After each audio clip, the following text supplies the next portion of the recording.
Welcome in. This is The Herd, wherever you may be and however you may be making this part of your day. Thank you so much for joining us. I'm Doug Gottlieb, filling in for Colin Cowherd, who, yes, haters, he'll be back tomorrow. Don't worry. Uncle Colin will be back. I'm sure he'll have what Colin got right, what Colin got wrong. Joy Taylor alongside. She doesn't vacation. She just grinds every day. Gives us a new look. No glasses. You know, we got it's kind of a 70s sort of look today. Is it?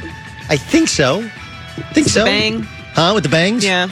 Maybe. Nah, I'm thinking 70s more than the 60s. I'm thinking Austin Powers 2 more than Austin Powers 1. I'm thinking Austin Powers 2. Austin Powers, that's a throwback. Dude, I love Austin. Austin Powers 2 is one of my favorite movies. Not an Austin Powers fan? Yeah, I love Austin Powers. Okay. I didn't know if you didn't like the movie. We had not discussed previously. You know what's interesting about the Gruden thing is people freaked out when they saw John Gruden's contract. They're like, 10 years, $100 million. That's crazy. Well, and part of the issue is we don't actually know how much most NFL coaches make. And so when you see $100 million, it sounds crazy. One, Gruden has said he doesn't make $100 million in this deal. We don't know. We don't know what the back end of it looks like. But even if it is 10 years, $100 million, let's just be honest about it. They had to overpay to get him. Look, I got a story about John Calipari and an offer that was allegedly made by UCLA to acquire the services of John Calipari, and they did the opposite in Westwood. Remember, John Gruden had a lifetime appointment.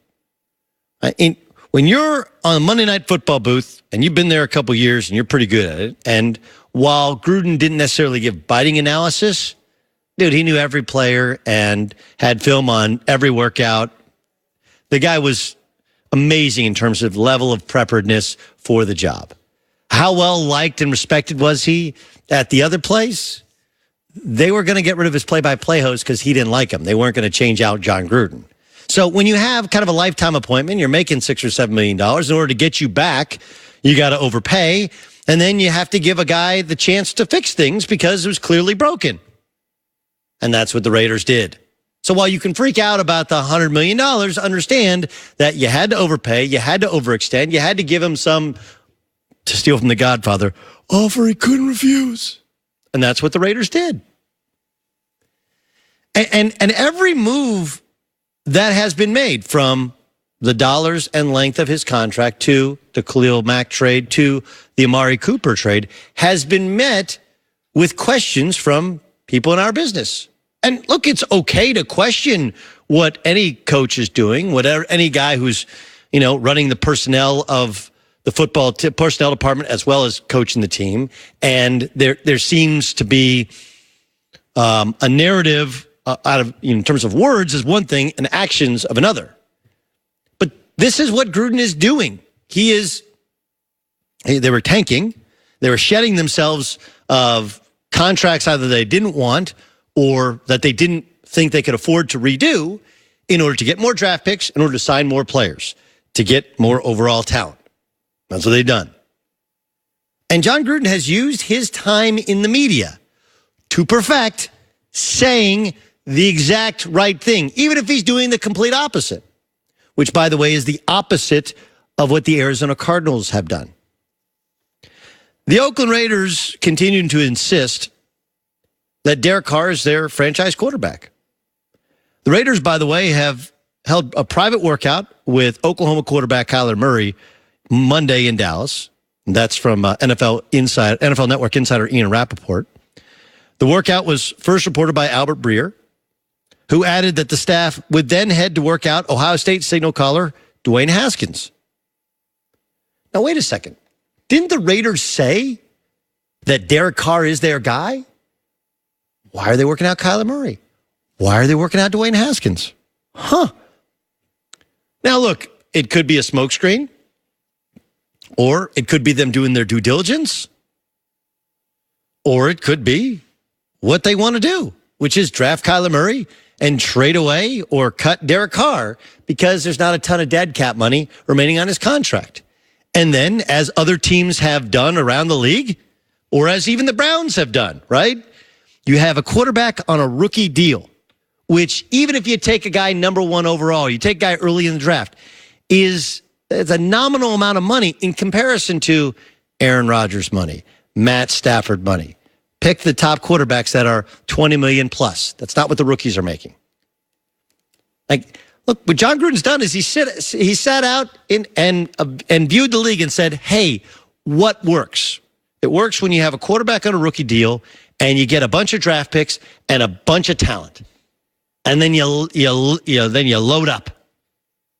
Which, by the way, is kind of what they've done in Houston with the Astros, kind of what they've done in Philadelphia with the 76ers. Like, look, there's a trend in sports, and if you're blind to tanking and why it absolutely works, you haven't been paying attention.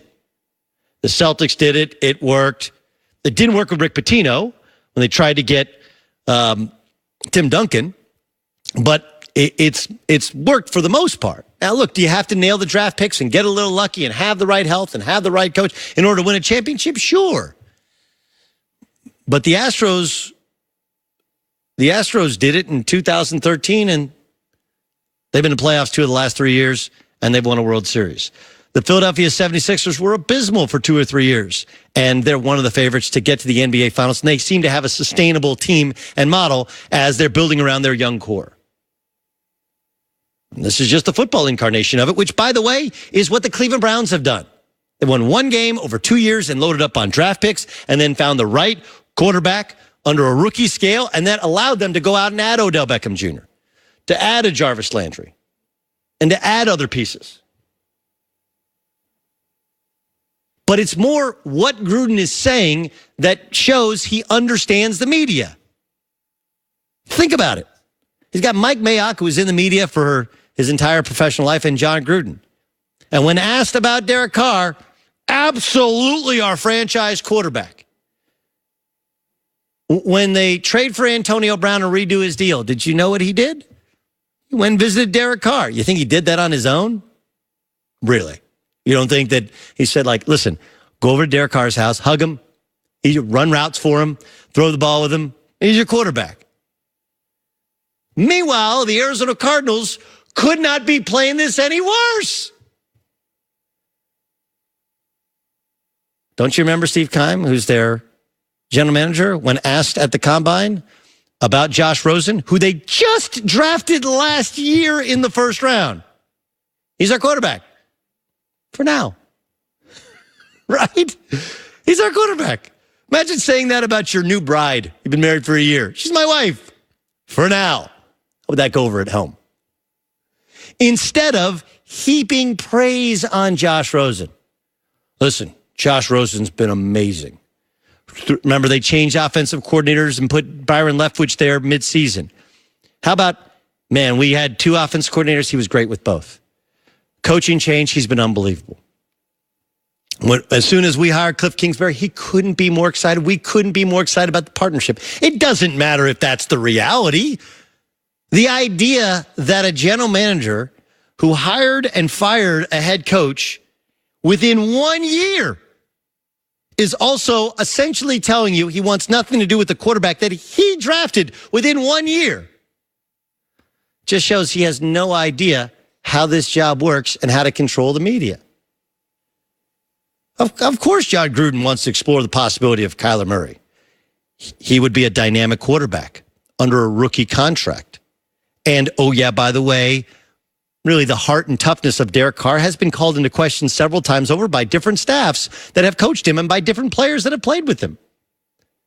You're not sold on Derek Carr. Nobody is. You're not. I'm not. Joy's not. No one's sold on Derek Carr. Great guy. Do I want him to be my quarterback? Like, maybe. I don't know.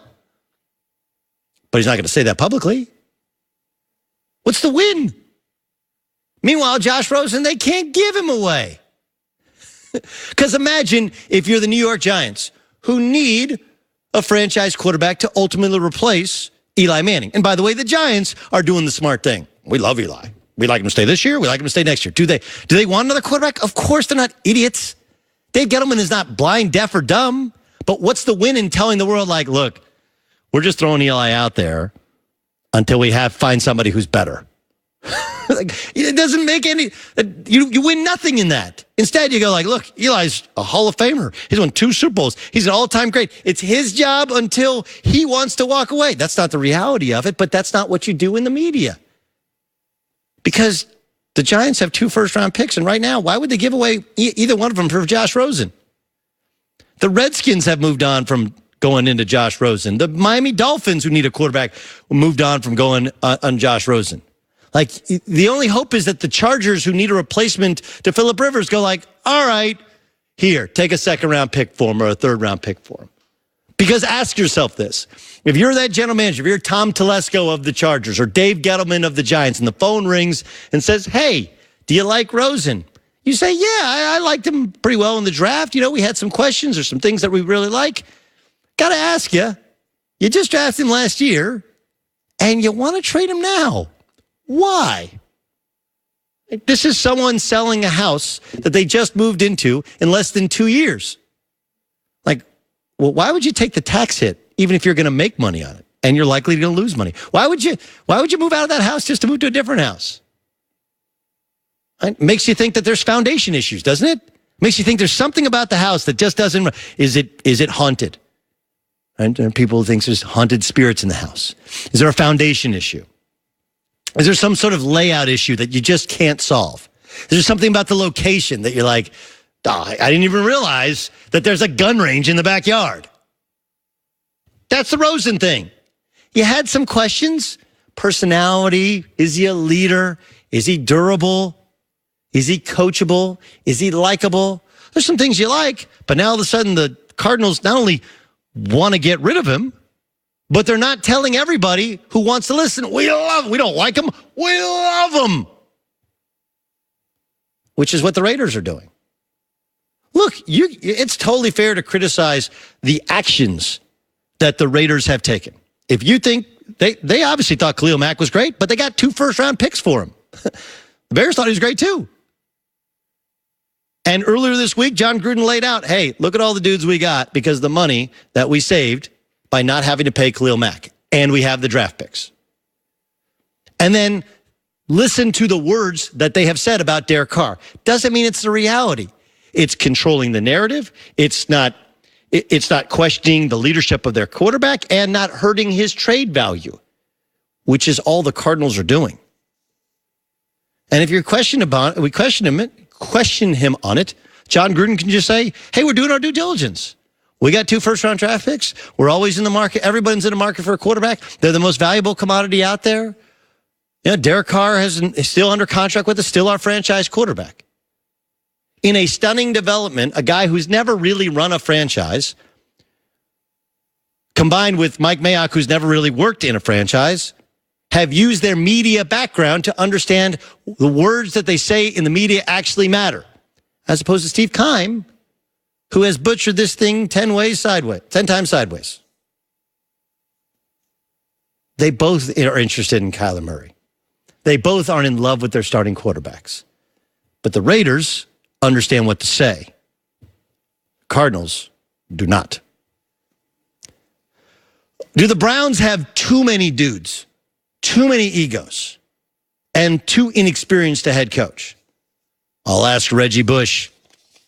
One of the all-time greats, joins us upcoming next. But first, as any coach or GM will tell you, the foundation of any great team is, like the Browns, great talent. It's no surprise the team dictates so much time and effort goes towards finding the right players. The same rule applies when it comes to hiring, right?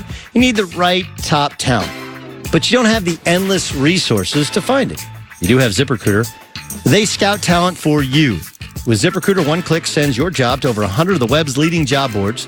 They don't just stop there. Their powerful matching technology scans thousands of resumes to find the right people with the right experience, invites them to apply for the right job, which is yours. It's so effective that 80% of employers who post on ZipRecruiter get a quality candidate through the site within just the first day. And right now, our listeners can try ZipRecruiter for free at this exclusive web address, ZipRecruiter.com/Colin. That's ZipRecruiter.com/COLIN. ZipRecruiter.com/Colin. ZipRecruiter, the smartest way to hire.